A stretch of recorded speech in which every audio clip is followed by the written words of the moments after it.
أعوذ بالله من الشيطان الرجيم.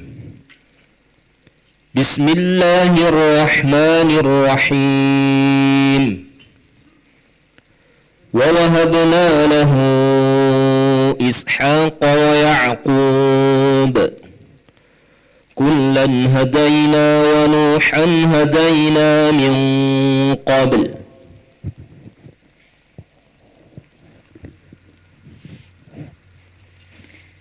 أعوذ بالله من الشيطان الرجيم.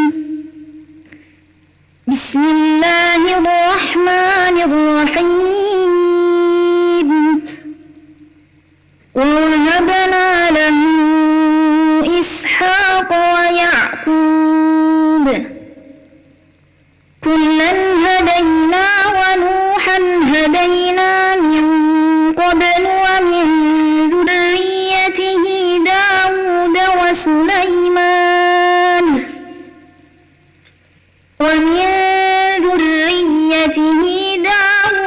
وسليمان وأيوب ويوسف وموسى وهارون وكذلك نجزي المحسنين. وزكريا ويحيى وعيسى وإلياس كل من الصالحين. وإسماعيل واليسع ويونس ولوطا وكلا فضلنا على العالمين. ومن آبائهم وذرياتهم وإخوانهم واجتبيناهم وهديناهم إلى صراط مستقيم. ذلك هدى الله يهدي به من يشاء من عباده ولو أشركوا لحبط عنهم ما كانوا يعملون. أولئك الذين آتيناهم الكتاب والحكم والنبوة فإن يكفر بها هؤلاء فقد وكلنا بها قوما ليسوا بها بكافرين. أولئك الذين هدى الله فبهداه مقتده. قل لا أسألكم عليه أجرا إن هو إلا ذكرى للعالمين. وما قدروا الله حق قدره إذ قالوا ما أنزل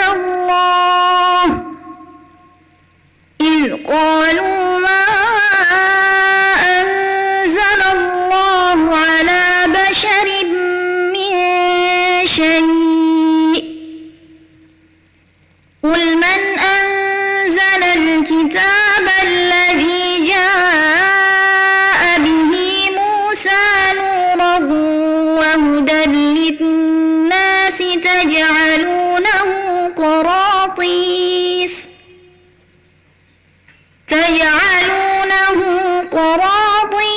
تبدونها وتخفون كثيرا وعلمتم ما لم تعلموا أنتم ولا آباؤكم قل الله ثم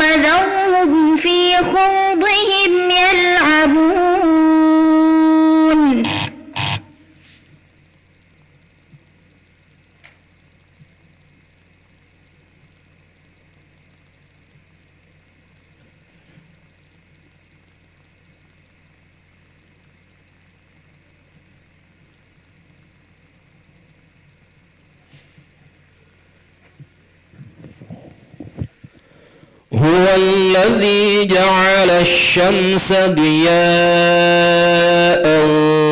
والقمر نورا وقدره منازل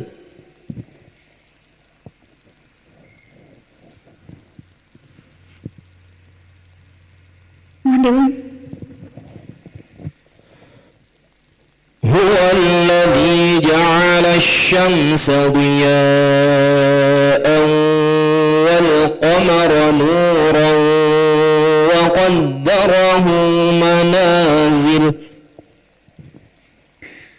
هو الذي جعل الشمس ضياء والقمر نورا وقدره منازل لتعلموا عدد السنين والحساب ما خلق الله ذلك إلا بالحق يفصل الآيات لقوم يعلمون إن في اختلاف الليل والنهار وما خلق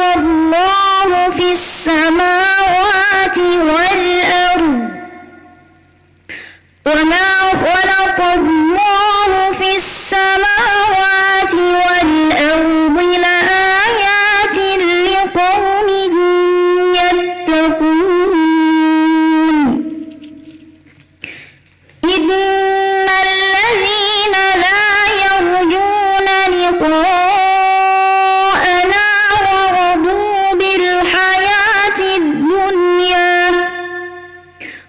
ورضوا بالحياة الدنيا واطمأنوا بها والذين هم عن آياتنا غافلون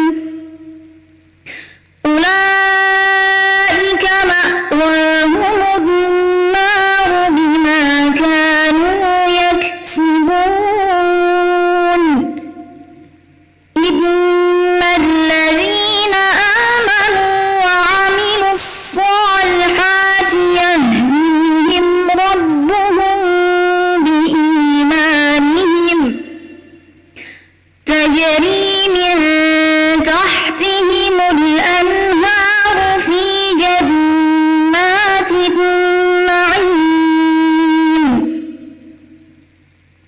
دعواهم فيها سبحانك اللهم وتحيتهم فيها سلام وآخر دعواهم أن الحمد لله رب العالمين ولو يعجل الله للناس الشر استعجالهم بالخير لقضي إليهم أجلهم فنذر الذين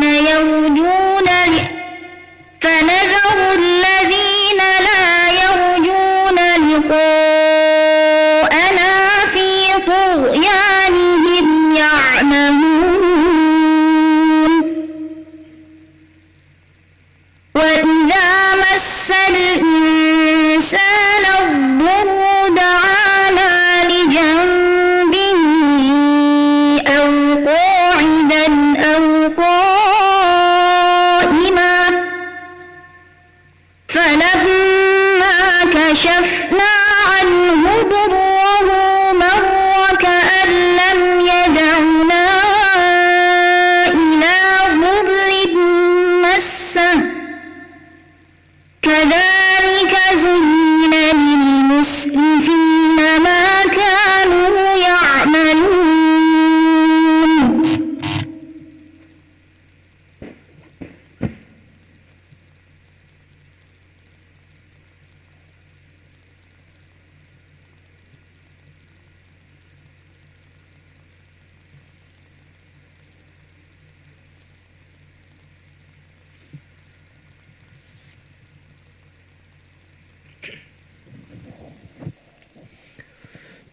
إلا إبليس استكبر وكان من الكافرين قال يا إبليس ما منعك أن تسجد لما خلقت بيدي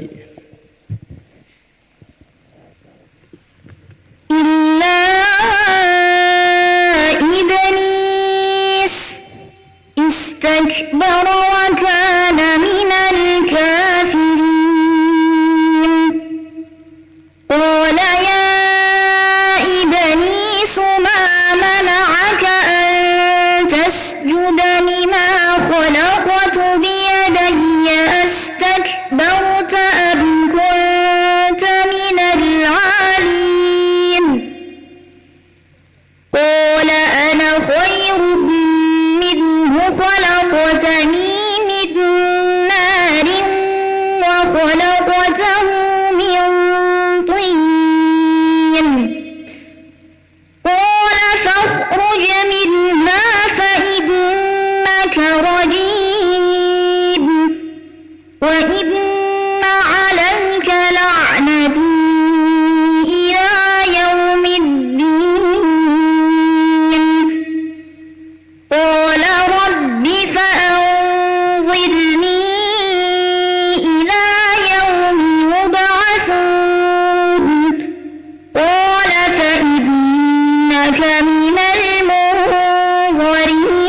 المنظرين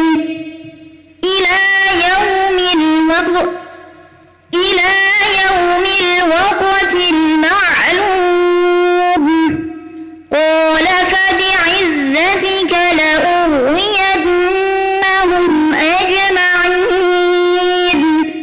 إلا عبادك منهم المخلصين قال فالحق والحق أقول لأملأن جهنم منك ومن من تبعك منهم أجمعين قل ما أسألكم عليه من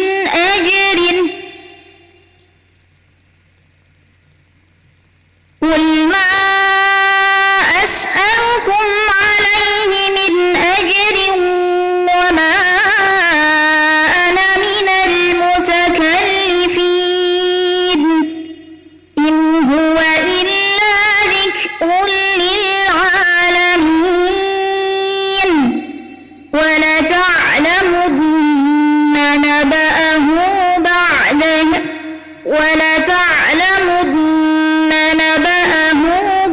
حين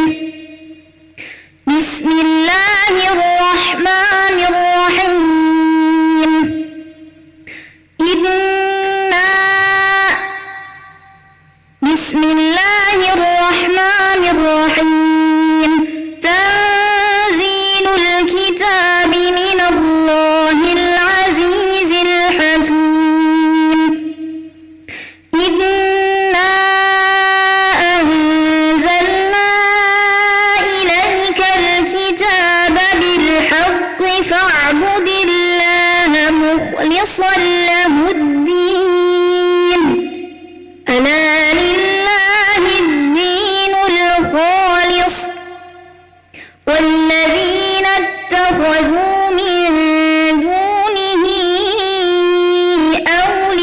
أولياء ما نعبدهم إلا ليقربونا إلى الله زلفى إن الله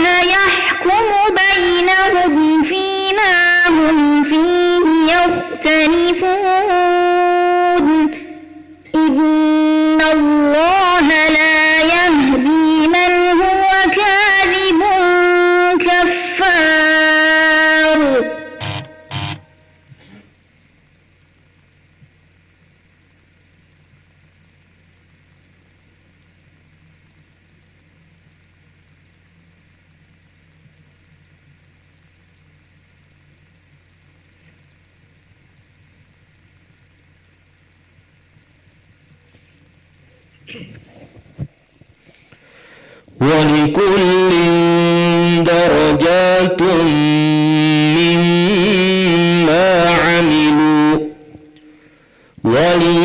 وليوفيهم أعمالهم وهم لا يظلمون ولكل درجات مما عملوا وليوفيهم أعمالهم وهم لا يظلمون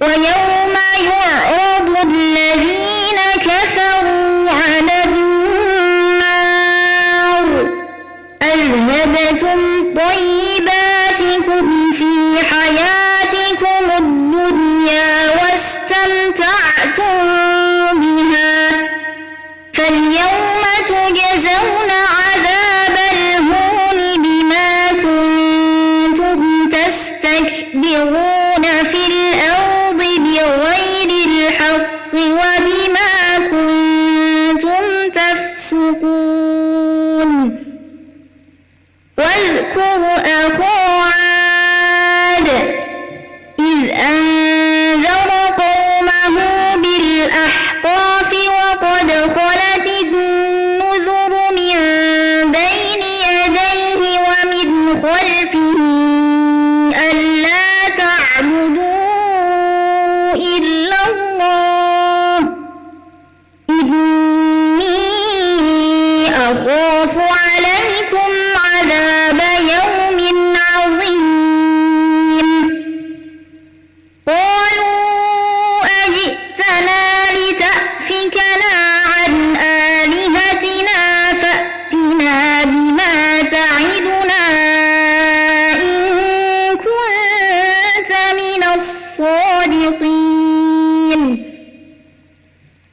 قال إنما العلم عند الله وأبلغكم ما أرسلت به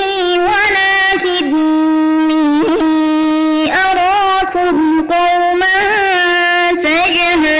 تجهلون فلما رأوه عارضا مستقبل أوديتهم قالوا هذا عارض ممطرنا بل هو ما استعجلتم به ريح فيها عذاب أليم تدمر كل شيء بأمر ربها فأصبحوا لا يرى إلا مساكنهم كذلك نجزي القوم المجرمين ولقد مكناهم في ماء مكناكم فيه وجعلنا لهم سمعا وأبصارا وأفئدة فما أغنى عنهم سمعهم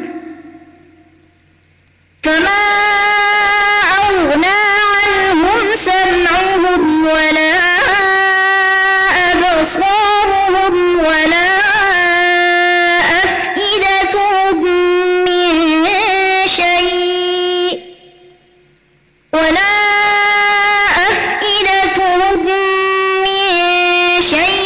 إذ كانوا يجحدون بآيات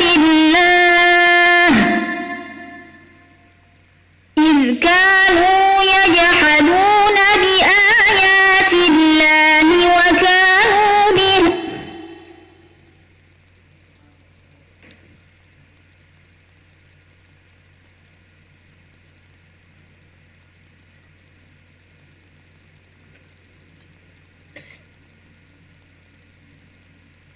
ولقد مكناهم في ماء مكناهم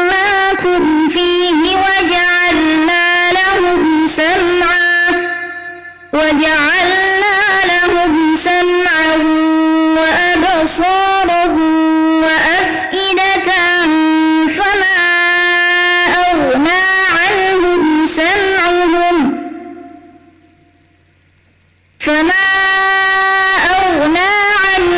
سمعهم ولا أبصارهم ولا أفئدتهم من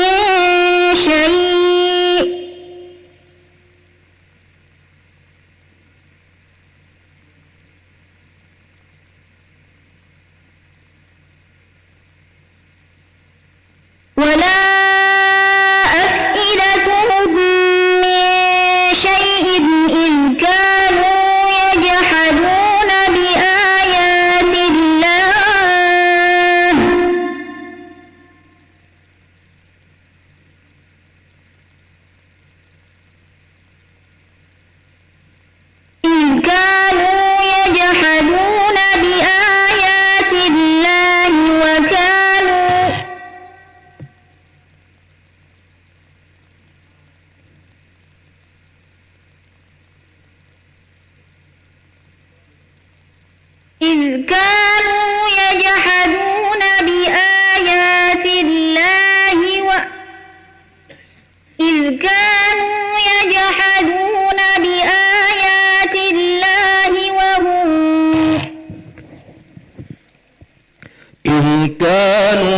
يجحدون بآيات الله وحاق بهم ما كانوا به يستهزئون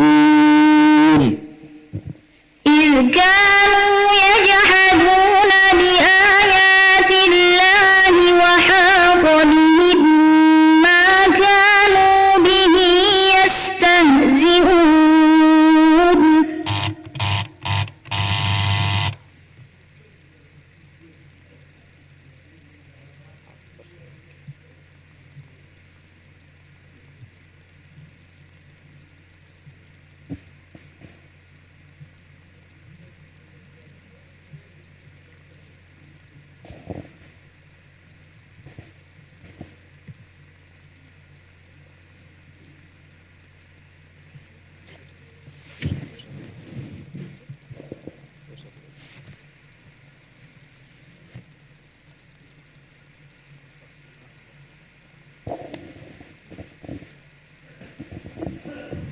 Mohon dibuka Qur'annya dan bacalah surat Yusuf ayat 21 dan 22.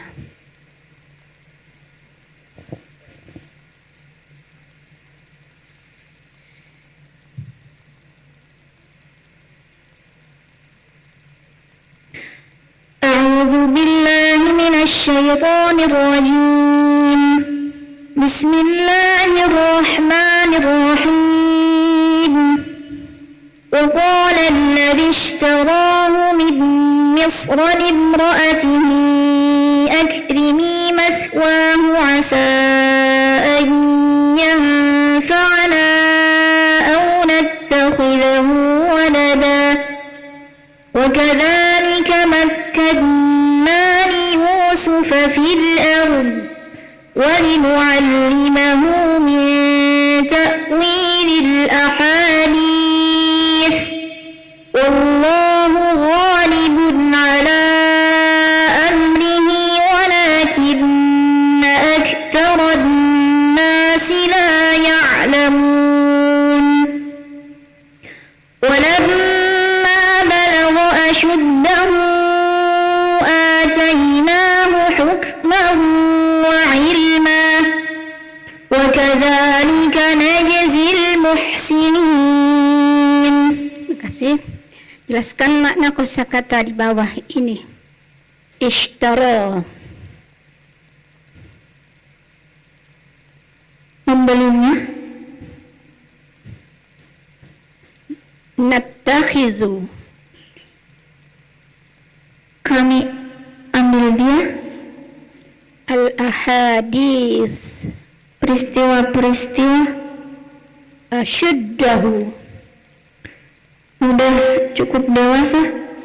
Najzi, kami beri balasan. Terjemahkan ayat-ayat tadi ke dalam bahasa Indonesia yang baik dan benar.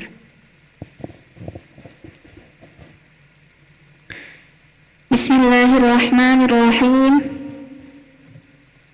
وقال الذي اشتراه من مصر لامرأته أكرمي مثواه عسى أن ينفعنا أو نتخذه ولدا.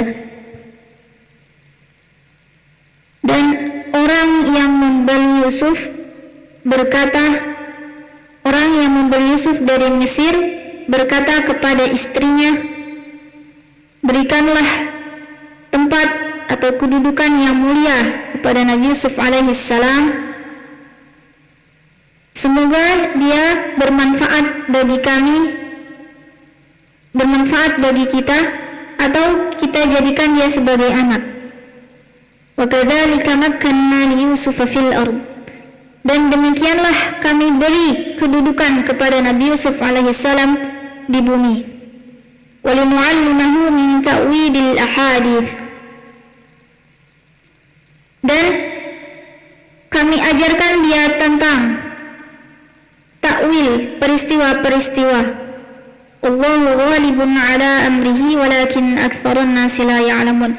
Dan Allah berkuasa atas urusannya, akan tetapi kebanyakan manusia tidak mengetahui. Walamma balagha ashuddahu atainahu hukman wa ilma. Dan ketika Nabi Yusuf alaihissalam sudah mencapai umur yang dewasa, sudah cukup dewasa, kami berikan dia hikmah, yaitu berupa kenabian, wa ilman, dan ilmu. Wa kadzalika najzil muhsinin. Dan demikianlah kami berikan balasan kepada orang-orang yang baik. Terjemahkan, jelaskan sebab nuzul dari ayat ini jika ada, dan uraikan munasabat ayat-ayat ini dengan ayat sebelumnya.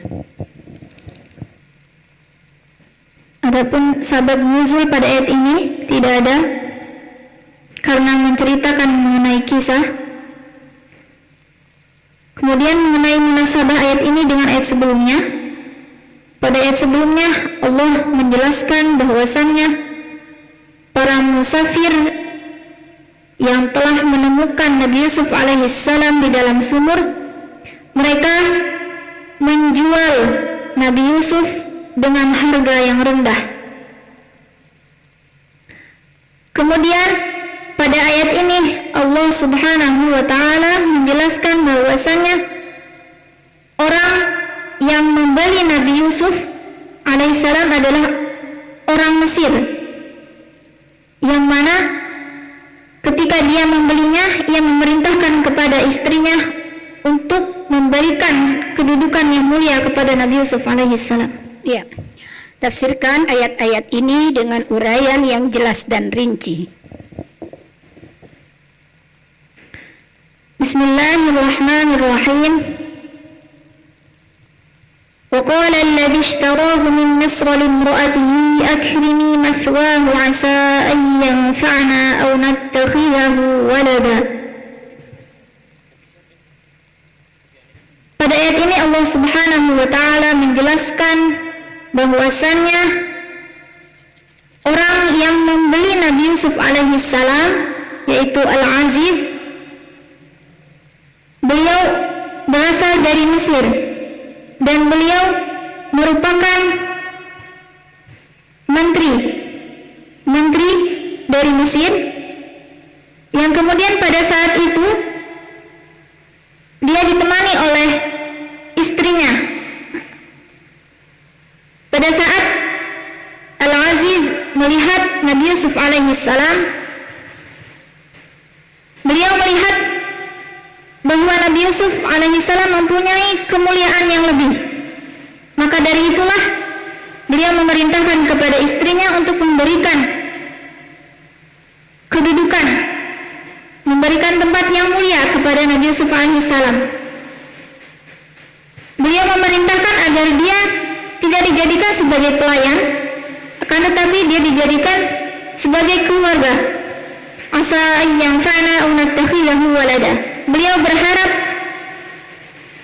agar Nabi Yusuf pada saat nantinya akan menjadi penerus Al-Aziz, akan bermanfaat bagi Al-Aziz, karena beliau berharap Nabi Yusuf alaihissalam bisa menjadi penerus bagi Al-Aziz. Aw nattakhidahu walada, atau kata beliau, kita jadikan dia sebagai anak angkat, sebagai anak.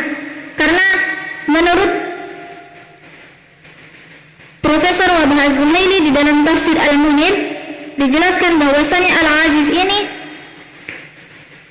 merupakan seorang laki-laki yang mandul, yang tidak punya anak. Maka dari itulah beliau memerintahkan kepada istrinya agar Nabi Yusuf alaihissalam untuk menjadikan Nabi Yusuf menjadi anaknya.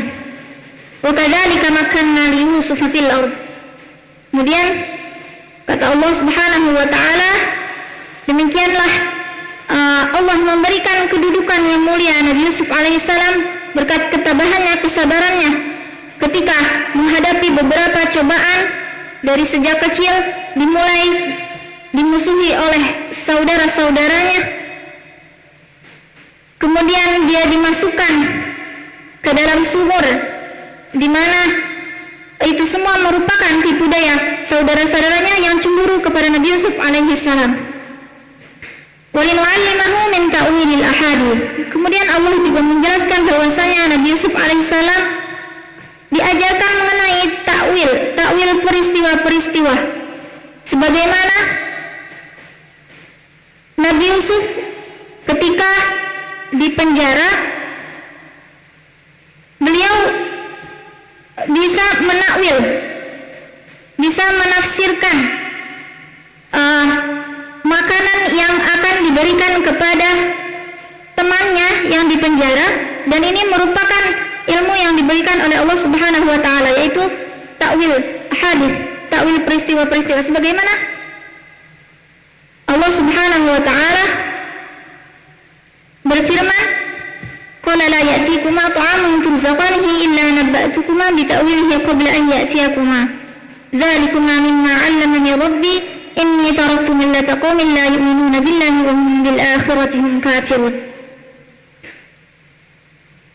Kemudian selanjutnya Allah Subhanahu wa taala menjelaskan, wallahu ghalibun 'ala amrihi walakinna aktsarun nasi la ya'lamun. Dan itulah semuanya merupakan kuasa Allah terhadap segala urusan-urusan hambanya. Akan tetapi banyak manusia yang tidak mengetahui semua itu. Walamma balagha asyuddahu atainahu hukman wa ilma. Dan kemudian ketika Nabi Yusuf alaihissalam sudah cukup dewasa, di dalam tafsir Al-Munir karya Profesor Wahbah Az-Zuhaili dijelaskan bahwasanya pada saat umur Nabi Yusuf alaihissalam sudah mencapai umur 30 tahun, Nabi Yusuf alaihissalam diberikan kenabian, hukman, kenabian, wa ilman, dan ilmu pengetahuan, yakni diantaranya adalah ilmu mengenai takwil mimpi. Wa kadzalika najzil muhsinin, dan demikianlah Allah memberikan balasan kepada orang-orang yang berbuat baik. Sudah. Selanjutnya, di antara mukjizat dari Allah adalah bayi yang dapat berbicara. Sebutkan siapa saja para bayi itu dan dalam peristiwa apa mereka berbicara. Sebutkan ayat yang menunjukkan hal tersebut.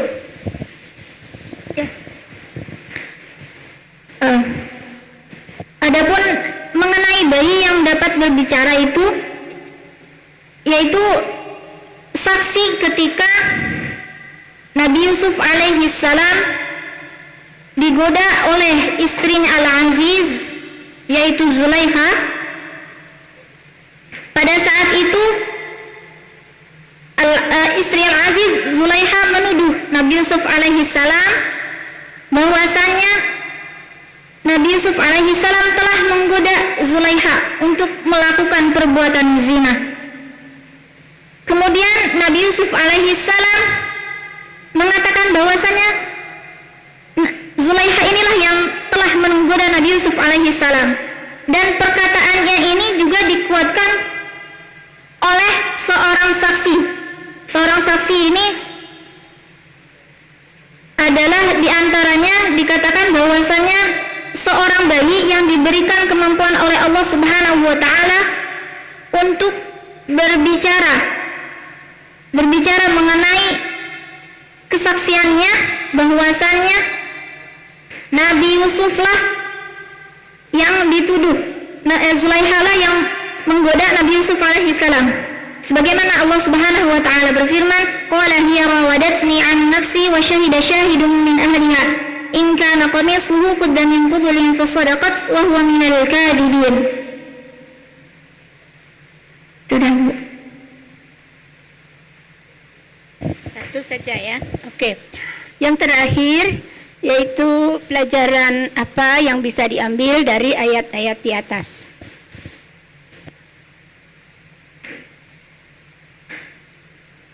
Adapun pelajaran yang dapat diambil dari ayat ini, yang pertama, di antara cara Allah menyelamatkan Nabi Yusuf alaihi salam adalah melalui perantara Al-Aziz, yakni Allah menjadikan Al-Aziz untuk memuliakan Nabi Yusuf alaihi salam. Kemudian yang kedua, di antara kemuliaan yang diberikan oleh Allah Subhanahu wa Ta'ala kepada Nabi Yusuf alaihi salam adalah Allah Subhanahu wa Ta'ala mengajarkan mengenai takwil mimpi. Kemudian yang terakhir, Allah akan membalas orang-orang yang berbuat baik dengan balasan Allah dengan yang lebih baik. Sudah. Baik, terima kasih. Barakallah. Sadaqallahul azim.